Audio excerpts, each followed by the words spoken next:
We had a lot of fan games over the years. Some have been good, some have been bad, and some have been so amazingly well done, it might even be better than the original game. I won't name any because people might get angry with me. It all started with the Dead Space remake when it came out. Some people really enjoyed the game while others said it was pretty meh. In my personal opinion, I kind of felt like the first Dead Space game didn't really need a remaster. Sorry, I meant a remake. If anything, I was more confused on why they made a remake in the first place.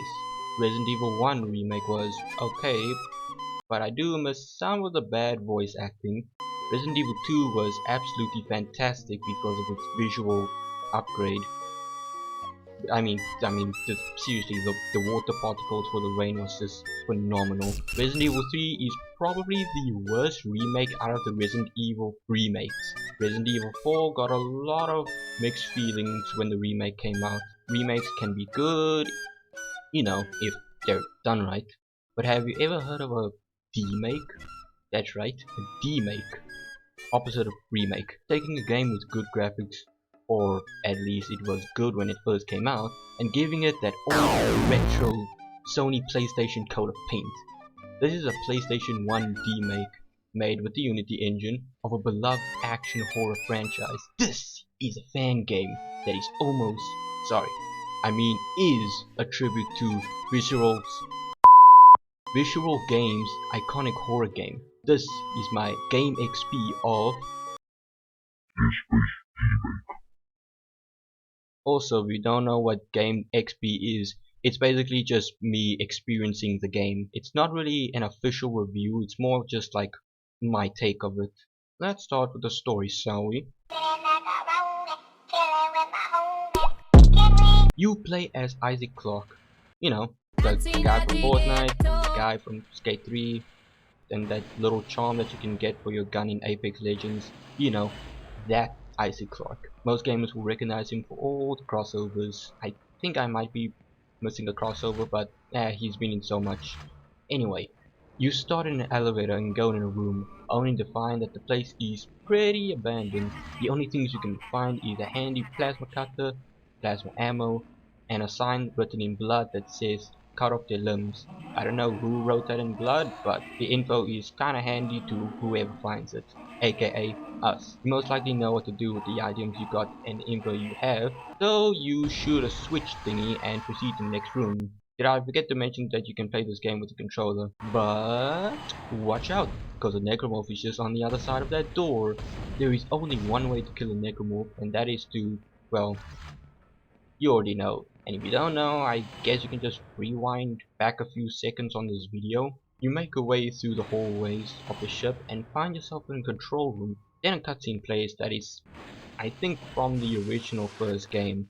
I actually never played the first game, I only played the second game, and I played a little bit of the third game. We ran into more of them on the way over here. Are you okay? More what? What the hell are those things? Is that the crew? Keep your voice down. Whatever they are, they're not friendly, and half the doors on this ship are locked because of the quarantine. Now, we have to get to the bridge, but first, we gotta repair the tram system. You're crazy, Hammond. You're gonna get us all killed. If you listen to me, I will get you out of here alive. Oh! Now, what's wrong with the tram? The data board is fried, but there should be a spare in the maintenance bay. There's also a broken tram blocking the tunnel that needs to be repaired. Damn it! Everything is on the other side of this quarantine. We can't reach it from here. No, we can't. But you can. Isaac, if I can get to the bridge, I should be able to access the personnel files. You fix the tram, and I'll help you find Nicole. Your mission now is to fix the transport that they want to escape in. In return, the guy will get you any information on what happened to Nicole, who is Isaac's girlfriend, which I won't spoil what happened to her, but let's just move on. The mission sounds pretty easy enough, that's because it is. There are two places that you need to go to in order to fix the transport. Okay, since we got our mission, let's talk about some of the gameplay. So, in this game, You only have one weapon to defend yourself and one ability to help you in some tricky situations. But along the way, you can pick up some plasma cutter ammo, and I mean, you have a lot of it. Just look at how much I have. It's just a crap ton. Oh, and you can also pick up some healing items to replenish your health. I think they're called uh, stem meds or lot.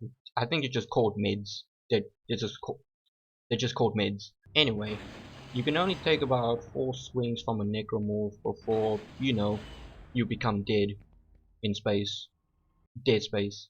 The last thing on the list is your stasis ability.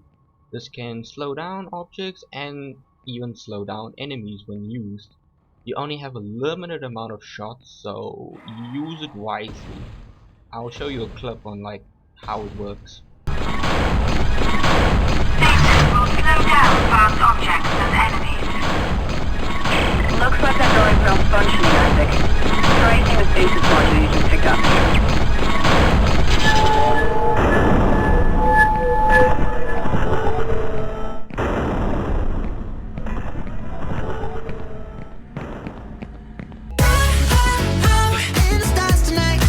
When it comes to any game I play, visuals or graphics are not really the most important thing on my list. I'm more of a gameplay, story and performance type of guy, but the visuals for this game, my god, it's so good. It legit actually looks like a PlayStation 1 game. The type of style in my opinion can actually make a few games look even better. That's right, we don't need any of that HD 4K ray tracing bullshit. Sometimes that old retro style PS1 look to it can be very tasty on the eyes. Okay, I should actually cut that out. That old retro type of feeling is something that I don't really get sick of a lot. If anything, I love that type of feeling. I just love old games in general. Some of my favorite games come from the PS1 era or the PS2 era. But I think in my personal opinion, the PS2 era has some of my favorite games because I grew up with a PS2. When I looked at this game, I knew I had to try it. For 2 reasons. 1, I like PS1 games and old retro type horror games I actually really do enjoy, such as Resident Evil, Alone in the Dark, and Silent Hill. Reason number 2, I was actually playing Dead Space when I first found out about this game, so I was just like, hey, I might as well just give it a shot. The game's dark atmosphere is just like the original game, and my god, is it dark. I got lost for like an entire minute because I was going in the wrong place. But this type of thing is not necessarily a bad thing. It helps with the whole spooky vibe to it, because I have a fear of getting lost and a fear of memory loss and a fear of spiders. I'm scared of a lot of things, okay? If this game wasn't made in the PS1 style, then I don't think I would have actually played this game in the first place. I thought it would just be some kinda common Dead Space game. Maybe I would have tried it, but the fact that this has PS1 graphics makes it so much better. Sometimes old retro graphics can make a game look great. This fan game is so good, but there's only one problem. Actually, no, there's 2 problems, but one of them is a major problem. The first one I'm gonna point out is the game is too damn short. It's like if you're enjoying an extremely tasty dessert like chocolate cake, something like ice cream, or even pudding, only for the waiter to just suddenly swipe it away from you and you're left just dumbfaced. I really thought you would meet up with the other characters. I forgot their names now, but no, you don't actually meet up with them. The story just ends when you fix the transport system. But the story doesn't really have any problems that I can say. It's kinda short, and it's just the story is there so you can have motivation on what to do. Now let's go to some of the gameplay parts of the negative and nitpicks section. There is no stomp. Where is my stomp? Where is my goddamn stomp? Isaac is famous for his stomp. Without the legendary stomp, he probably wouldn't have made it into Skate 3.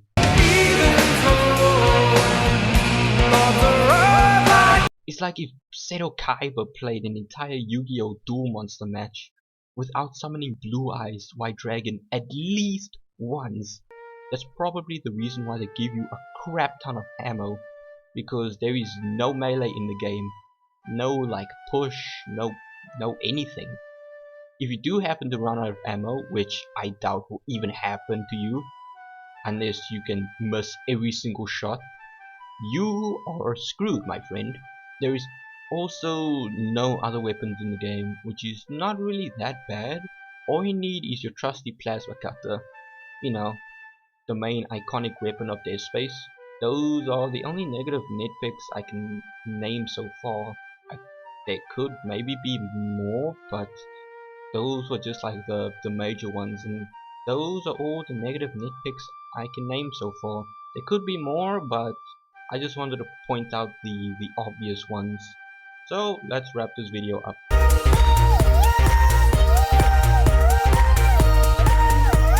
My game XP of Dead Space Demake. For a fan-made game, this is really well done. I really do enjoy these fan projects. I actually want the developers to even update this game to maybe add more stuff, or maybe extend the game's length, which that is the one thing that I really want the developers to do. They've got something very good cooking in here, but if the developers don't really want to update it, it's completely understandable. Maybe they just want to move to other projects, or maybe the game was supposed to be this short in the beginning. Also, shout out to the developers. I'll put their names on the screen right now. But anyway, shout out to the developers that made this project.